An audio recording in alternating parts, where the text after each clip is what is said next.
Hello, I'm Ben Hunt, and I'm here at Debt Free London to talk to some celebrity friends about how the LGBTQIA+ community is affected by debt and by financial hardship. We've got international drag queen superstar Bag of Chips, we've got TV personality and singer Sunita, and also Team GB swimmer Michael Gunning. If you or someone you know is experiencing financial hardship, are you potentially in debt? Please do reach out to Debt Free London. The website is very easy. It's www.debtfree.london. Why are we here today?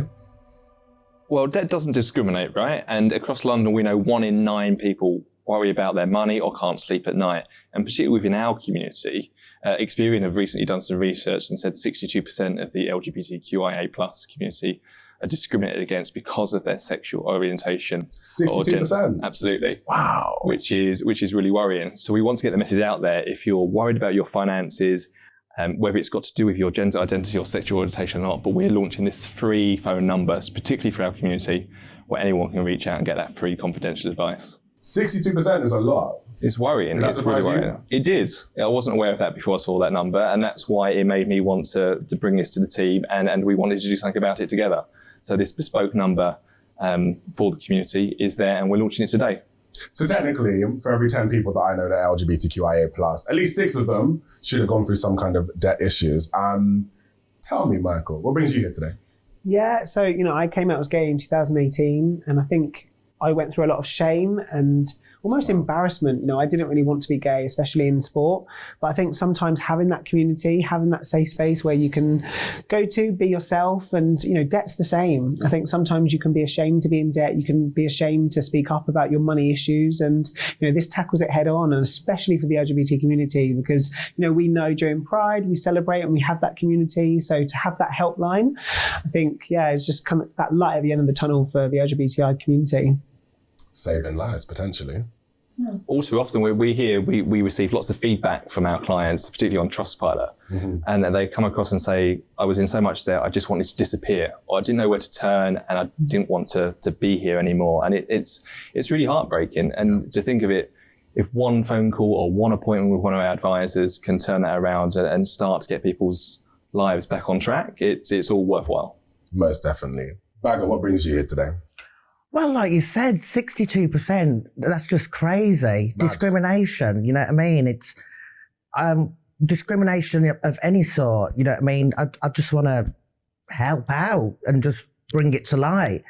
Like if you're a woman or the colour of your skin and your sexuality, it's not acceptable. So that's why I'm here and trying a bit of glamour. Shades. We did. Okay, queen. No, I love that. Sunita, as an ally, what brings you here today? Well, it's the same. It's a shocking statistic. But you also think, when you were telling your story that you already were experiencing the shame and coming to terms with your, exposing your identity or standing up in your identity, to then have the added stigma of being in debt. And I do say stigma because people do see it as something's wrong with you. You've done something wrong, rather than actually you're working hard, but you're just not making enough money to pay your bills, or the ends are not meeting.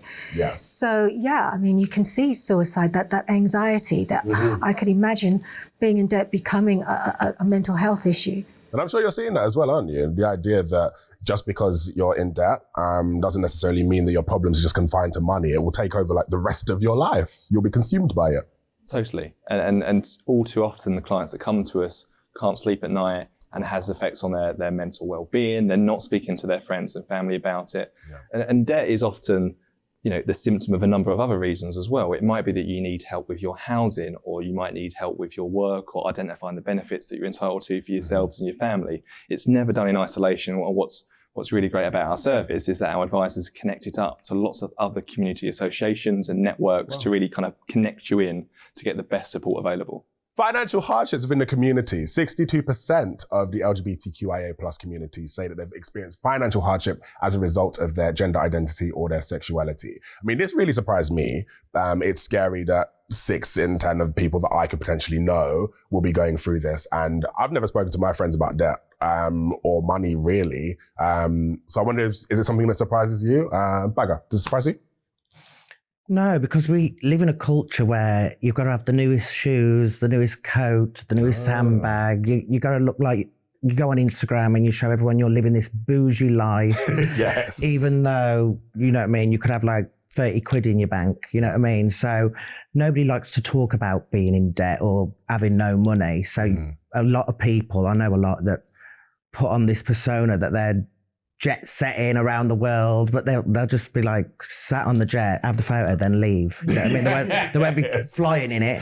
But it must be difficult though. I mean, one of my friends that does drag told me that it's tougher being a drag queen because you have to always be in different outfits for the shows that you do. So you can't, if like you want a clip to go viral, then you need to be wearing something different to the last clip that went viral. Unless so you're always paying. Unless you're me, I wear the same old crap. I'm like, buy loads of Dear Boys stuff, and then I'm like, I'll wear that dress again tonight. Like... Have you ever felt that you have had to like stunt on the gram with like maybe putting more money into something that you should have or anything like that? Yeah. So like, especially after Drag Race, like you see the queens, they're all in fabulous. Yeah, stuff, fabulous. Yeah. And it costs a fortune to have these outfits made. Like they're £2,000 a time, just made. You know what I mean? And yeah, like I said before, you have to show your fan base and stuff that you're evolving and that you've got the newest fashions and that you look incredible and stuff. But yeah, if I didn't have the resources or the money, I'd just be like, right, guys, I'm going to be wearing my Primark tracksuit for you today. You know, but I'm quite lucky because I can just do like comedy side. You know what I mean? But like, I know loads of queens, like my friend Bimini, for example, she does a lot of fashion. Yes. So if she was wearing the same stuff, she'd be like, dragged. She wouldn't be getting in the magazine. She'd be like, Bimini wore that last week. You know what I mean? Yeah. So, yeah, but I'm more cool cash. So I've gone on stage in like an Adidas tracksuit and stuff. You know what I mean? Still money though. Yeah. Yeah, but these wigs are like £250 a wig. You know what I mean? That's why I haven't got one on today. So I didn't get paid this week, so yeah. But yeah, wigs, and then you've got makeup, jewellery, eyelashes. Sunita knows all about this. She spends more than a drag queen, probably. You should ask her this question. Well, does it surprise you, Sunita? Does it surprise you that people are going through this? It surprises me and it disgusts me as well because you just feel like the world's really evolving, and then you hear statistics like that and you think, gosh, even the perception of progress is a facade, you know? But I also am surprised because I grew up in an era where the pink pound was like this thing, and the gay community were the ones with the disposable income, and they could drink and party because they didn't have children and, you know, other domestic responsibilities, and everything was fabulous. But it's like, now that there's been this acceptance for same-sex adoption and marriage and, you know, all that domestication, the cost of living is the same for them as for everybody else. So I get it. What I don't understand is why businesses feel that this community needs to be less trusted than anyone else, than the heterosexual. You know, why? I don't get that. And that's what we're finding. Is it just prejudice? Now we have an excuse. Like, okay, I want to get the black man out of that flat. I can't get him out because he's black, so I'll wait until he owes me money and then I can kick him out. You know, is it that? Well, yeah, I guess in some circumstances it will be. Have you heard from people who have been kicked out because of their sexuality or their gender identity? We do hear those stories all the time, and I think what's quite alarming in terms of the data that we see. So we ask people for our own kind of equality stats and to understand who we're helping. We ask people about their ethnicity and their sexuality and gender identity as well. There's been a sharp increase in people preferring not to say in the last 3 years. It's shot up more than any other stat that we've got, and that's really alarming for us as well. So that's why today we really want to highlight this to the community, to know that we are here for everyone, and across our advisors, we're as diverse as every community across London. Love that. Michael, did this stat surprise you? 62%, what do you think? Yeah, I think it does surprise me. I think, you know, just talking about debt can be quite uncomfortable. You know, I think we are so often trying to just bring ourselves in environments where we can be ourselves, where we can be comfortable, and we don't talk about the things that is uncomfortable to talk about. You know, I'm very lucky. I've never been in debt, but I know so many people that have, you know, of my friends, and, sometimes, they're too scared to even, ask me to help and to ask a friend to help. Yeah. So, sometimes it could be a bit daunting to speak to a stranger because you don't want that judgment. But I think, this helpline, everyone's been through it, and, everyone can understand what it's like. And I think that statistic just shows you how many people actually do go through it every day. Yeah. I think if they're not going through it now, they could certainly be going through it soon. I think wasn't there a stat that you're only 2 paychecks away from homelessness? Isn't that something like that? So if I would be. Yeah. If that affected me. Yeah. A number of people that are LGBTQIA plus are going to experience financial hardship, financial prejudice. What are the most common things that you're seeing here? So in London, your housing costs are a massive part of your income each month. Yeah. 2/3 of our clients have either rent arrears, council tax arrears, or increasingly your utility bills. Yes. Going through the roof. So those are really, really common, and we're seeing an increase in that. I want to speak to you guys about anything that you've experienced with your financial hardship. I'm like, give me all the tea on your details. Like, how's your money? Michael, is there anything that you've kind of gone through in terms of finances? Yeah, I think like the pressure that sometimes society puts on you. I think as an athlete, I like to eat a lot. I'm eating a lot of calories a day. And sometimes, sometimes when you go out with friends or teammates and athletes, you go to some of the more expensive places. And I think, if you are trying to button up and you're trying to, watch your spending, sometimes you can feel peer pressured to go out and spend a little bit too much than you should. So I think sometimes that puts extra pressure on yourself and, doesn't really leave you feeling that great. And if I had a helpline that I knew of, I would have definitely reached out because I've never phoned a helpline.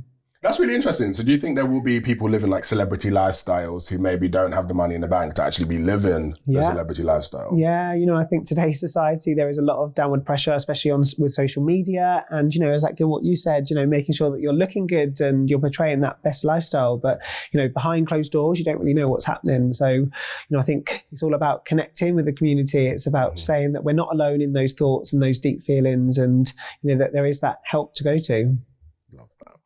Sunita, your experiences with finance, have you experienced anything that's a bit wild? Well, yeah, actually, I had a really bizarre situation where I had bailiffs come to my house for a debt that wasn't mine, but was in my name.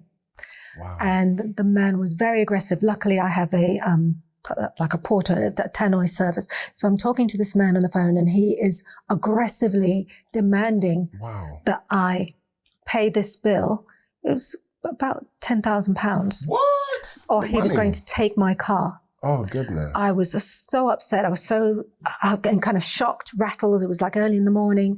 And I'm sort of saying, I'm sorry, I don't know what you're talking about. And of course he's going, I don't care. Listen, you can speak to whoever the debt was from. That's not my problem. We've been commissioned by them to come and get this thing. So if you want to contest or whatever, you need to talk to them. But now it's past all that. You just need to give us this money. And he was getting really, really, really agitated. In the end, I was so upset. And I was like, I just don't know what you're talking about. I'm not just saying that. I really don't know. To make it stop, because it was getting so scary, I just was like, you know what? I'll pay him and then I'll just get the money back. I'll call the company, but I need to stop the situation accelerating now because it was getting really heavy. So I run and I get my credit card. I'm giving some complete stranger my credit card details over the telephone downstairs to stop him taking my car. He takes the thing. Then he's very calm. He's very nice. Okay, thank you very much. And, and I think I'd even sort of said, look, Sunita, if I'd stolen this money or done something, I'm easily found. Like I couldn't get away with this. So please don't do this. Like, why are you doing it? I don't care who you are, blah, blah, blah. You could be saying you're anyone. Suddenly very, very nice. Sorry about, sorry, love. It's not us, but this is our job and everything. And I kind of put down the phone and okay, it stopped. But if I'd known about Debt-Free London, I could have called them first.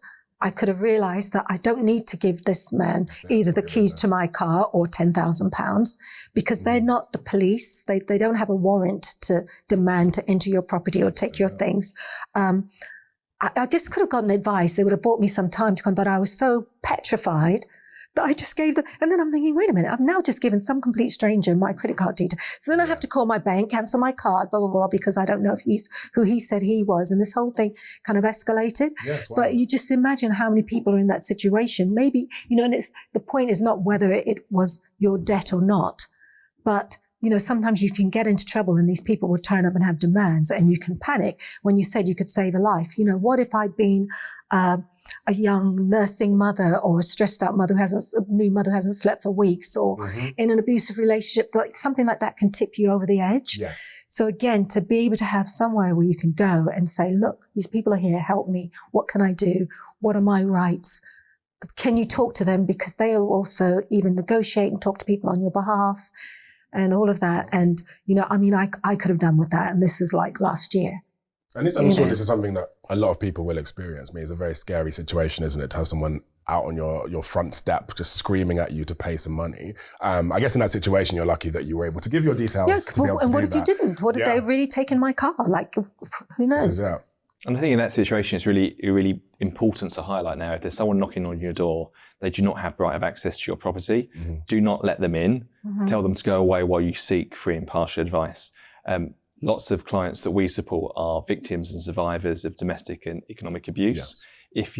If it's unsafe for you to ring our phone number because you might be overheard, you can use the same number on WhatsApp and confidentially message the team as well. And they can arrange a time that's more suitable when you can find that safe space to give you a call back or give you a video chat as well. Equally, if you want to pop into one of our over 30 advice centres across London, you can do that completely confidentially, and we can find a time and a room when you can't be seen by anybody. So a really important message, if you are worried about your safety, we'll find a safe space for you. As LGBTQIA plus individuals, we will have certain things that we go through that others won't. Of course, everyone's struggling, everyone's hustling in these times, but having certain fabulous things about you will mean that you may experience things differently to the rest of the world. And one of those points is around financial hardship, unfortunately. So I just wondered if you've got any specific points around being LGBTQIA plus that might impact you financially. Michael. Yeah, I think, a lot of people come out to me on social media. I think, I'm very open with my thoughts and feelings. I'm a big advocate, and it's nice, that people feel they can come to me and open up. But I think with that comes a lot of, dark things and, that they're opening up about. And I think one of them is, being disowned by their family for being gay, for coming out to their friends, and they might, not support them financially. And I think, that is a really big worry, being chucked out. You don't really have the funds to, put towards a property or even rent anywhere. So I feel like, sometimes coming out and, you think I'm very lucky that I've got a really supportive family, but I think not everybody has that, and they can really go through that hardship. So when I took out my first mortgage, it wasn't for my mortgage, but it was for the life insurance I had to take out with me. That they asked us with my everything, right? Which was fine because I was out, but had my mum or family been sat with me, which they were, but I was, Yeah, because they need to understand your lifestyle choices. Yeah. So they'll literally have a template of what a gay man from London who's like under 30 is expecting to do with their life in order to insure, which is... I just love the fact I've just been called under 30. I'm winning today. I mean, I was talking about myself, but you can take that too. You can take it for yourself. When I lease my apartment, like rent or something, I wouldn't, when it says occupation, I don't write drag queen. So I write like performer or television personality. But I don't know what it is. I never put drag queen because I don't... So it's almost something that you don't think will portray you as someone that's financially responsible, that can actually pay your rent on time and has money coming in order to even pay the rent. Because a lot of people, and I've experienced this a lot, they think that we're not performers or entertainers, but we're... it's probably true in my case, but we're party animals that go out. And I had someone who I was renting a property from say to me, I don't think you'd want to move in my property anyway, like on those words, because you'd ruin the floors. And I'm like, what? Like they're all like wooden floors, like on the...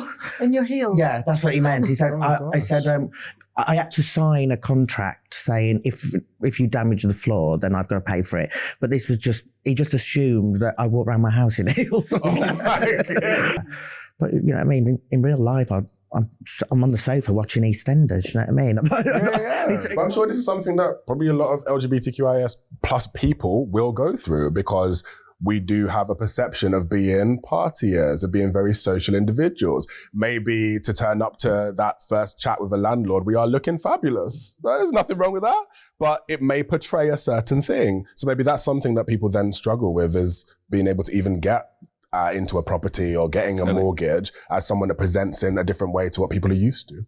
Totally. And Stonewall UK did an interesting piece of research, which again was shocking for me, but 10% of our community have been discriminated against when they're looking to either rent or purchase their first property.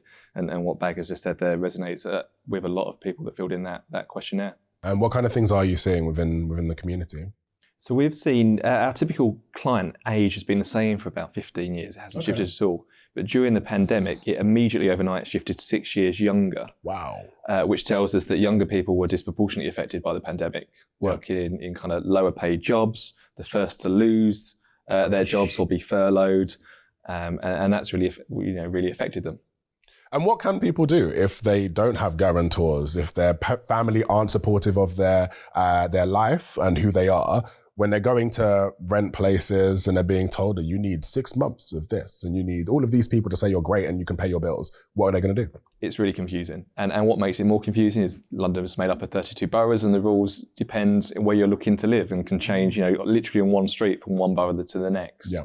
What we say here is go and seek that independent financial advice. And our advisors are all based in the local community. They know the local housing associations, they know the councils really, really well. They have the relationships with the housing officers.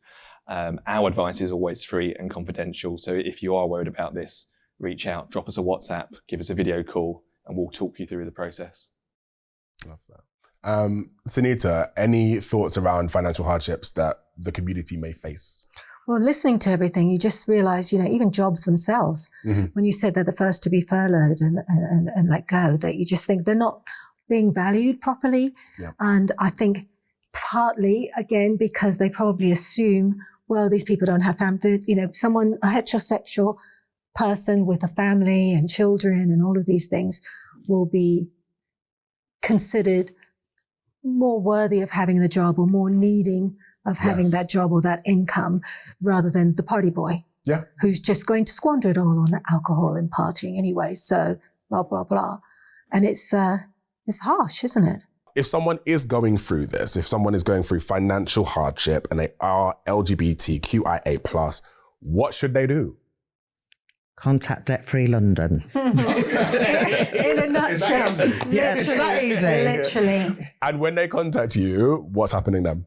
Yeah, so I think the third thing to say is take a big breath. Like, you're not alone in experiencing this. We've said so many people in so many walks of life, including from our community, are struggling with money. So take a big breath and be reassured that there's people out there that can help you. Our team are from the community. They're from all walks of life. Many members of our team are from the LGBTQIA+ community or allies themselves, so completely non-judgmental. And when you do contact us, the team will walk you through step by step, looking at your income, looking at your expenditure, looking at all the debts you've got. Because as much as there might be someone knocking the door demanding money for this particular debt, you might have a number of things that need to be worked through. We'll be with you for as long as it takes. I love that. Sounds good. Amazing. And the statistics were what, 62%? 62% of the community has experienced financial hardship. It's crazy. So you're definitely not alone. So don't feel shame. Don't wait until things have escalated so much. Like, step up and get the help and start dealing with it, because I think letting it escalate in your mind and getting more and more and more afraid is where it can really get out of control. And this is what you do. This is what you want to do. Totally. And it's great that we're able to launch this helpline during Pride Month, but the team are here 7 days a week, 365 days a year. It's not just for Pride Month. We're here for the long haul. Amazing. Cool. Yay.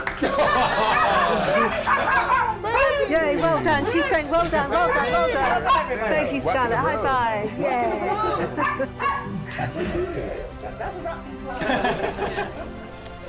And that's it. Thank you so much for watching. Of course, if you do need help, then you can contact the team on the number, which should be somewhere on your screen.